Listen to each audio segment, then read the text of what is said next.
I don't think there's anything that could prepare a parent for what we were going to face together as a family.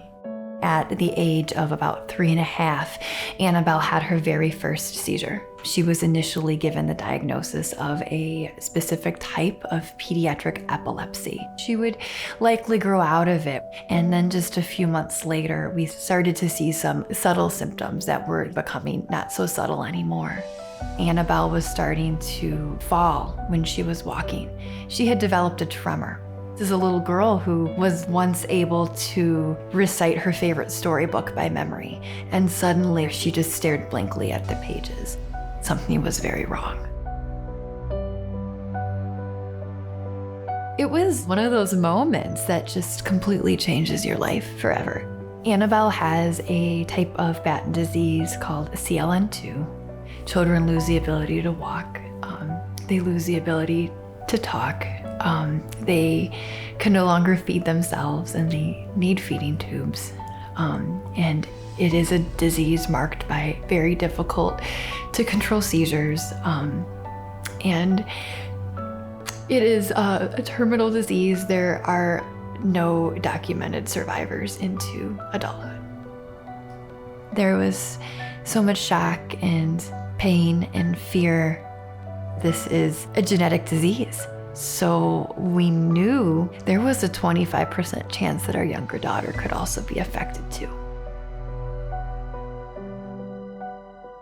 Upon learning now that our younger daughter also has CLN2, it was a really dark time for us. CLN2 disease is very rare. About 20 children born in the US per year, so that's fewer than 1 in a million.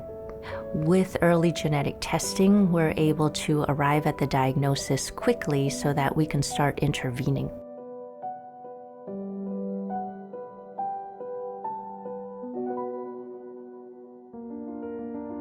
They will need an infusion every 2 weeks for the rest of their lives.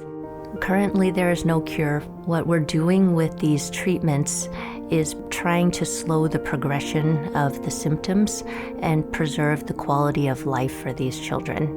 What can we do to just give them the best life possible for as long as we're blessed to have them?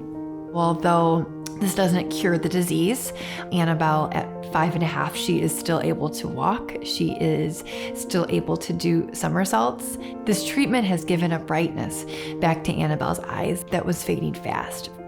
Connecting what you do on a day-to-day basis to your why, to your reason for why you do what you do is really important. Meeting patients and families who are affected by these conditions gives us our why. My hope is that we will find a cure for CLN2 disease so that girls like Annabelle and Abigail will have a cure.